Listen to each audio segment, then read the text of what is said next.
भगवत गीता के ये 30 उपदेश आपको अपनी जिंदगी में हर जगह पर बहुत काम आएंगे। जिंदगी की हर मुश्किल में आपको राह दिखाएंगे। ये दिव्य उपदेश, ये बातें जानना समझना आपके लिए बहुत जरूरी है। इसीलिए इन 30 उपदेशों को आप आखिर तक जरूर सुने। गीता का सबसे पहला उपदेश यह है कि आपके सारे दुखों का कारण किसी को अपना मानना है। आप कभी गौर करना, आपकी जिंदगी के सारे दुख, सारी तकलीफें, सारी चिंताएं वहीं से आती है जहां आपका अपनापन होता है कि ये मेरा है, ये मेरा अपना है। वहीं से आपकी जिंदगी में दुख आना शुरू हो जाते हैं।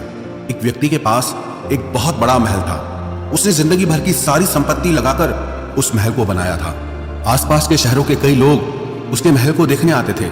कई बड़े बड़े सेठ उसके महल को खरीदने की कोशिश करते थे, पर वो महल उसका अहंकार था, उसकी जीने की वजह था। उसका उस महल में बहुत मोह था। एक दिन उसके महल में आग लग गई और वो कहीं बाजार गया हुआ था। जब वो घर लौट कर आया तो उसने देखा कि मेरा महल आग में जल रहा है। अपने घर को आग में जलता हुआ देखकर उसे इतना दुख हुआ। उसने कहा, अगर ये महल नहीं रहेगा तो मैं भी जिंदा नहीं रहूंगा। अगर मेरा महल ही जल रहा है तो मैं जी के क्या करूंगा। वो भी उसी आग में छलांग लगाने की कोशिश करने लगा तो किसी ने उसे रोक लिया कि भाई, ये जो तुम्हारा महल है, इस महल का सौदा कल तुम्हारे बेटे ने किसी के साथ कर लिया है। जब उसे पता चला कि ये महल अब मेरा नहीं रहा, किसी और का हो चुका है, तो उसकी सारी चिंता खत्म हो गई। जैसे और लोग उस जलते हुए महल को देखकर तमाशा देख रहे थे, वैसे ये भी खड़ा हो गया।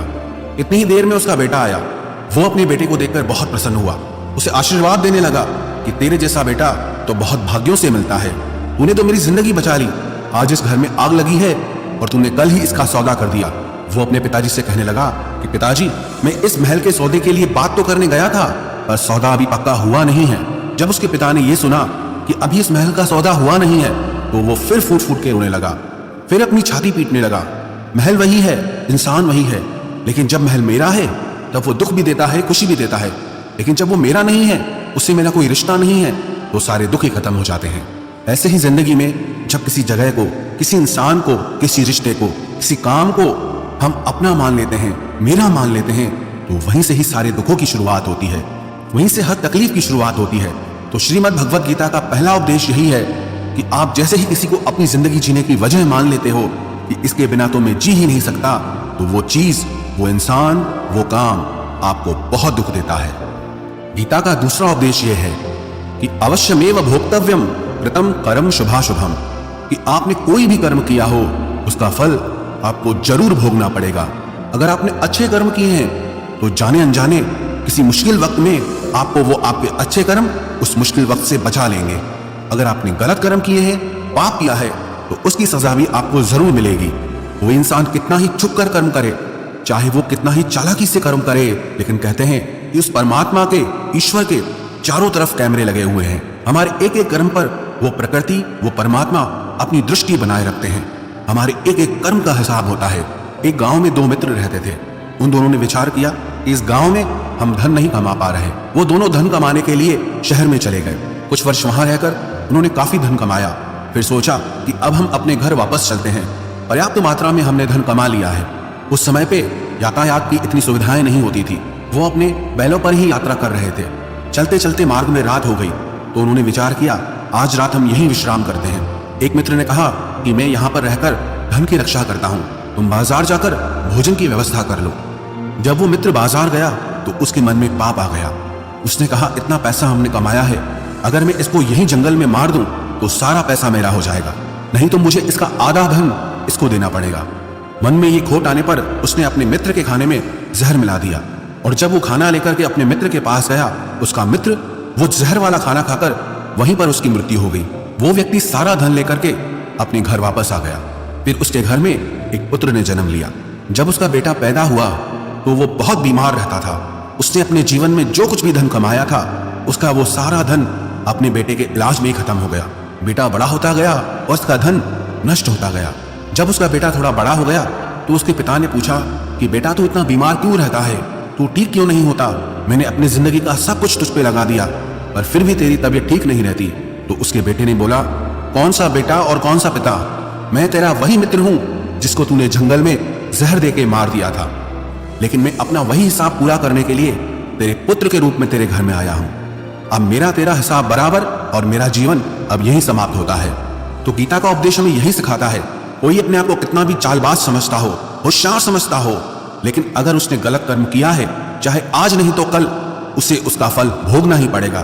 कोई भी व्यक्ति अपने किए हुए कर्म से बिना उसको भोगे कभी छूट नहीं सकता। गीता का तीसरा उपदेश यह है कि आज में जियो, कल की चिंता करना छोड़ दो। जो भी व्यक्ति अपने बीते हुए कल या अपने आने वाले कल में खोया रहता है, वो जिंदगी में कभी खुश नहीं रह सकता। आपको जिंदगी में खुशी सिर्फ और सिर्फ तब मिल सकती है जब आप वर्तमान में जी सके, आज के आनंद को जी सके। बीते हुए कल का और आने वाले कल का कोई वास्तविक अस्तित्व नहीं होता, वो सिर्फ आपकी बुद्धि और आपके विचारों में होता है। उसकी कोई वास्तविकता नहीं होती, उससे सिर्फ आप अपने मन के अंदर और बुद्धि के अंदर जीते हैं।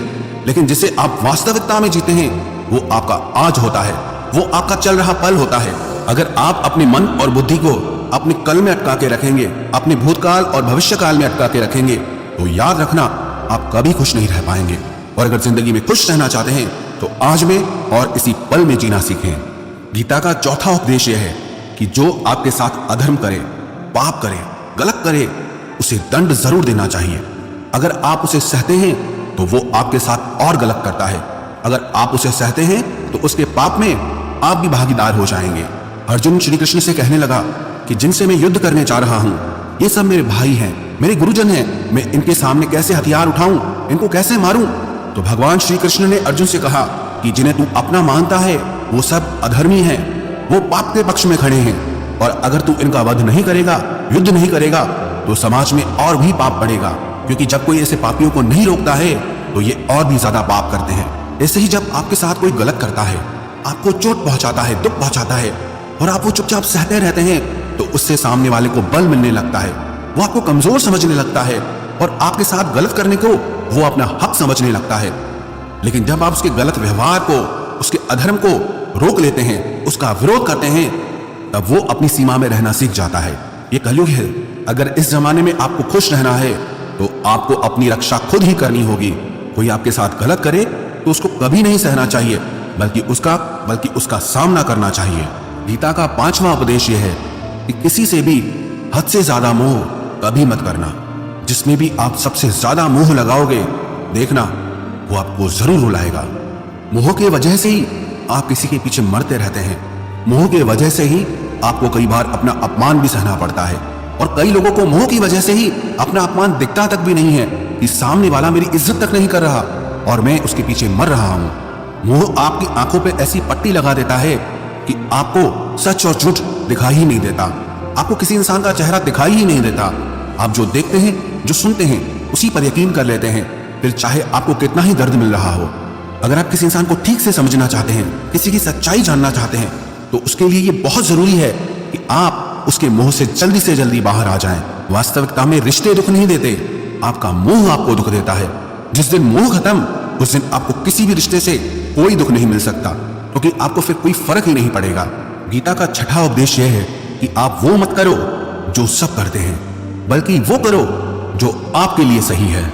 स्वधर्मम निधनम श्रेय परधर्मो भयावह। श्री कृष्ण ने अर्जुन से कहा कि जो तेरा कर्तव्य है, जो तेरे लिए सही है, जो तुझे करना चाहिए, तू वो कर। तू कभी भी वो काम मत कर जो दुनिया कर रही है, क्योंकि अर्जुन श्री कृष्ण से कहने लगा कि ऐसे भयंकर युद्ध में पड़ने से अच्छा है कि मैं सन्यासी बन जाऊं। तो श्री कृष्ण ने अर्जुन से कहा कि सन्यासी बनना तेरा कर्म नहीं है, तेरा धर्म नहीं है, तू क्षत्रिय है। तेरा कर्म और तेरा धर्म यही है कि तू अधर्म का नाश करे, धर्म की रक्षा करे। ऐसे ही हर इंसान का एक अलग कर्तव्य होता है, एक अलग ही मार्ग होता है। तो कभी भी उस मार्ग पे मत जाना जहां सारी भीड़ जा रही हो। कभी भी वो काम मत करो जो दुनिया करती है, कि आजकल ये ट्रेंड हो गया है, ये फैशन हो गया है, सब करते हैं इसलिए हम भी कर रहे हैं। सारी भीड़ यही काम कर रही है इसलिए हम भी यही कर रहे हैं। अगर आप वो करोगे जो भीड़ कर रही है तो आप भी उसी भीड़ में कहीं खो जाओगे। लेकिन अगर आप वो करोगे जो आपके लिए सही है, जो आपकी प्रतिभा है, तो दुनिया की सारी भीड़ में भी आप सबसे अलग नजर आओगे। गीता का सातवां उपदेश यह है कि जिंदगी में धोखा अपने ही देते हैं, क्योंकि उनको आपकी कमजोरियों का पता होता है। बाहर वाला आपको धोखा नहीं दे सकता, क्योंकि उसको आपके बारे में पता ही नहीं है कि आपको चोट कहां पहुंचती है। लेकिन जो आपका अपना है, आपका खास है, उसे बहुत गहराई से पता होता है कि इसकी कमजोरी क्या है, क्या ऐसा करें जिससे इसको दर्द पहुंच सकता है, जिससे इसको हम नीचा दिखा सकते हैं, इसको चोट पहुंचा सकते हैं। ये कलयुग है, इसमें बाहर वालों से नहीं, जो हमारे अपने हैं उनसे ही सावधान रहना होता है। महाभारत का युद्ध दो अलग राजाओं में नहीं हुआ, बल्कि एक ही परिवार के भाइयों में हुआ था। सब आपस में एक ही वंश के लोग थे। कितनी बार दुर्योधन ने जहर देकर के भीम को मारना चाहा, न जाने कितनी बार दुर्योधन ने पांडवों को जान से मारने की कोशिश की। वो उसका पराया नहीं था, उसका भाई था। सारी लड़ाइयां घर के अंदर ही होती है, बाहर कौन लड़ेगा हमसे? घर में ही सारे झगड़े होते हैं। तो आपको चोट सिर्फ वही लोग पहुंचा सकते हैं जो आपके अपने हैं। आपको धोखा सिर्फ वही लोग दे सकते हैं जो आपके अपने हैं। गीता का 8वां उपदेश यह है, जो इंसान अपनी रक्षा खुद नहीं कर सकता, उसकी रक्षा भगवान भी नहीं कर सकते। श्री कृष्ण ने अर्जुन से कहा, तस्मात् सर्वेषु कालेषु माम अनुसम्य युध्य च, कि हे अर्जुन, तू हर काल में मेरा स्मरण करते रहना और युद्ध भी करते रहना। अर्जुन ने श्री कृष्ण से पूछा कि ये युद्ध तो कुछ दिनों में समाप्त हो जाएगा, लेकिन आप कह रहे हैं कि तू हमेशा मेरा स्मरण करता रहे और युद्ध करते रहना। हमेशा युद्ध करने का क्या मतलब है? तो श्री कृष्ण ने अर्जुन से कहा कि ये जिंदगी ही रणभूमि है। इस जीवन में सुख दुख आते रहेंगे और तुझे उनका डट के मुकाबला करना है।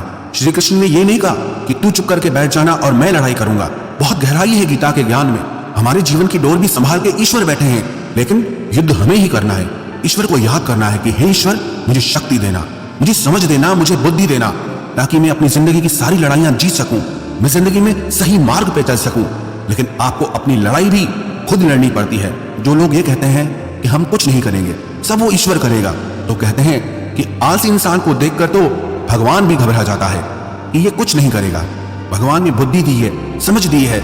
ईश्वर आपको प्रेरणा देते हैं, शक्ति देते हैं, लेकिन आपको अपनी रक्षा स्वयं ही करनी होगी। गीता का 9वां उपदेश यह है कि कोई भी ऐसी गंदी आदत खुद को मत लगने देना जो आपकी जिंदगी बर्बाद कर दे। कहीं ना कहीं महाभारत का ये युद्ध एक जुआ की आदत की वजह से ही शुरू हुआ था। सारा खेल वहीं से शुरू हुआ था। एक ऐसी जुआ की लत जहां युधिष्ठिर ने अपने भाइयों को दांव पर लगा दिया, अपनी पत्नी को दांव पर लगा दिया। ऐसा जीतने का नशा कि अपना सब कुछ गंवा दिया। ऐसे ही हम भी अपनी जिंदगी में जब कोई ऐसी गंदी आदत लगा देते हैं, चाहे वो कोई भी हो, चाहे वो नशे की हो, मोबाइल की हो, किसी इंसान की हो, कोई गलत काम करने की हो, कोई भी गलत आदत जो आपको बर्बाद कर सकती है, अगर आप उसको नहीं छोड़ोगे तो आपका सब कुछ खत्म हो जाएगा। इससे पहले कि आपकी आदत आपको खत्म करे, आप अपनी गलत आदतों को खत्म कर दीजिए। गीता का 10वां उपदेश यह है कि आलसी इंसान कभी कुछ हासिल नहीं कर सकता। अधिकतर लोग सिर्फ योजनाएं बनाते रहते हैं कि मुझे बड़ा घर चाहिए, मुझे बड़ी गाड़ी चाहिए, मैं दुनिया घूमना चाहता हूँ। क्या क्या चाहिए ये हर कोई सोच लेता है, लेकिन उस पर मेहनत करना वो बहुत कम लोग करते हैं। क्योंकि चाहना बहुत आसान है, लेकिन उसके लिए कर्म करना वो बहुत मुश्किल है। एक अच्छा फिट शरीर हर कोई चाहता है, लेकिन उसके लिए व्यायाम करना, एक्सरसाइज करना वो आपको ही करना होगा। जो इंसान आलसी बन के बैठ जाता है, ना उसे अच्छा शरीर मिलता है और ना ही अच्छा जीवन मिलता है। तो जिंदगी में अगर कुछ पाना चाहते हो ना, आलस्य को अपनी जिंदगी से जरूर दूर कर देना। आलस के चलते आपको कुछ मिलने वाला तो नहीं, लेकिन जो आपके पास है आप वो भी गंवा दोगे। गीता का 11वां उपदेश यह है कि जिंदगी में अगर खुशी चाहते हो तो मन की गुलामी का त्याग कर दो। कई लोग कहते हैं कि हम करना तो बहुत कुछ चाहते हैं, लेकिन कुछ कर नहीं पाते। पता भी सब कुछ है कि क्या करने से हमारी जिंदगी बेहतर हो सकती है, क्या चीज है जो हमको नुकसान पहुंचा रही है, लेकिन फिर भी कुछ कर नहीं पाते। समझते सब कुछ है, लेकिन समझ कर भी, चाह कर भी कुछ कर नहीं पाते। वो इसीलिए होता है क्योंकि आप अपने मन के गुलाम बन चुके हो। अरे लोग तो अपनी जीभ का स्वाद तक नहीं छोड़ पाते, फिर कहते हैं कि हम पतले नहीं हो पाते हैं, फिट नहीं हो पाते हैं, सक्सेस नहीं मिल रही है। क्योंकि जो आपको करना चाहिए आप वो करते नहीं हैं। आपका मन सब कुछ समझ कर भी आपको वो करने नहीं देता। इसलिए जिंदगी में अगर आगे बढ़ना है, मन से चलना छोड़ दो। जो आपके लिए सही है वो आपको करना ही पड़ेगा। गीता का 12वां उपदेश यह है कि जो आपका है वो आपको मिलकर ही रहेगा, और जो आपको नहीं मिला है उसके लिए रोना छोड़ दो। आप जिसके लिए जितना रोओगे वो चीज आपसे उतना दूर जाएगी, और जो चीज सच में आपकी है वो कहीं ना कहीं से आपके पास जरूर पहुंच जाएगी। इसलिए जो आपको जिंदगी में हासिल नहीं हो रहा या हासिल नहीं हुआ, उसका पछतावा करना, उसके लिए रोना आप बिल्कुल बंद कर दो। गीता का 13वां उपदेश यह है कि आप संसार से जितना प्रेम लगाओगे उतना ही जीवन में दुख और पीड़ा का अनुभव करोगे। गीता का 14वां उपदेश यह है कि जिस इंसान को बात बात पर क्रोध आता है, सुख और शांति उसके जीवन में कभी नहीं आ सकते। क्योंकि जो इंसान बहुत ज्यादा क्रोधी होता है ना, उसके सारे मित्र उसे छोड़कर चले जाते हैं। वो मन में भी कुड़ता रहता है, वो अपने मन में भी दर्द में ही जीता है, तकलीफ में ही जीता है। ज्यादा गुस्सा करके, ज्यादा क्रोध करके जो भी आपके पास है देखना आप उसे भी नष्ट कर दोगे, और ऐसे इंसान को शांति तो कभी मिलने वाली नहीं है। इसलिए अपनी जिंदगी में शांति चाहते हो तो बात बात पर गुस्सा करना छोड़ देना चाहिए। गीता का 15वां उपदेश यह है कि चाहे आप किसी की मदद करो या ना करो, लेकिन जानबूझकर कभी किसी का दिल नहीं दुखाना चाहिए, क्योंकि जब किसी का दिल आपकी वजह से दुखता है ना, तो याद रखना आपको भी वो दर्द एक दिन जरूर मिलेगा। क्योंकि जब आप किसी का दिल दुखाते हैं तो आपको पता नहीं चलता, लेकिन जब कोई आपका दिल दुखाता है तब आपको समझ में आता है कि दिल पर चोट लगने से कितना दर्द होता है। इसलिए चाहे आप किसी की मदद करो या ना करो, लेकिन किसी का दिल कभी नहीं दुखाना चाहिए। गीता का 16वां उपदेश है, जो मुश्किल वक्त में, जो दुख के समय में आपका साथ दे, सिर्फ वही आपका अपना है, बाकी सब पराये हैं। अपनेपन का नाटक करने वाले बहुत लोग होते हैं, बड़ी बड़ी बातें करने वाले बहुत लोग होते हैं कि हम आपसे बहुत प्रेम करते हैं, कोई भी दुख हो, कोई भी तकलीफ हो, हमें याद करना। लोग दुख उठाने की बात करते हैं, लोग आने जाने की बात करते हैं, हाथ मिलाना तो ठीक से नहीं जानते और दिल मिलाने की बात करते हैं। जब सच में आपकी जिंदगी में तकलीफ आएगी ना, तब आपको समझ में आ जाएगा कि आपका साथ देने के लिए कौन खड़ा है। क्योंकि उस समय पे सारे लोग भाग जाते हैं, क्योंकि लोगों को पता होता है कि ये व्यक्ति हमारे पास आया तो हमसे मदद ही मांगेगा, हमको कुछ दे नहीं पाएगा।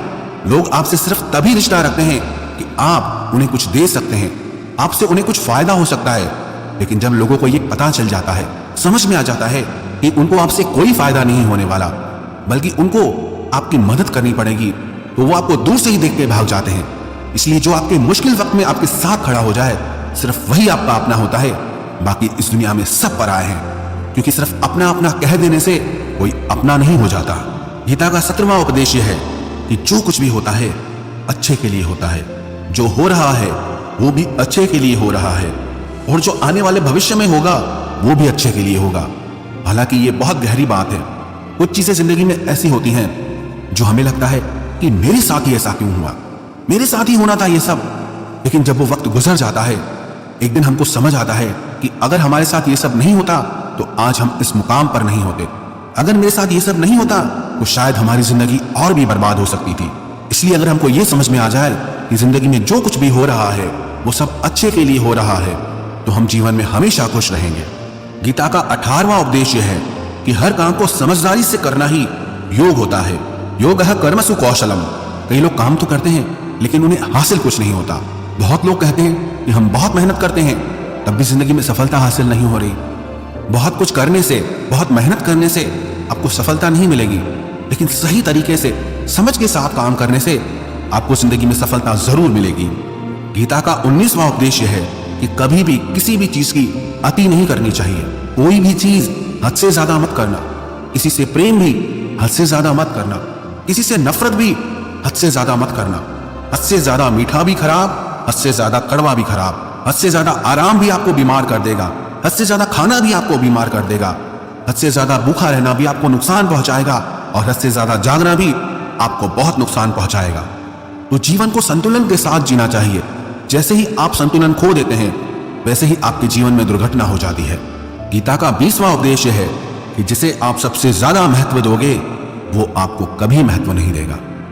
आपने कभी गौर किया कि आपका अपमान कौन लोग करते हैं? आपका अपमान सिर्फ वही लोग करते हैं जिसे आप सबसे ज्यादा महत्व देते हैं। दूसरों की इज्जत करना अच्छी बात है, पर दूसरों की अगर बहुत ज्यादा इज्जत करोगे तो उनकी नजर में आपकी ही इज्जत खत्म हो जाती है।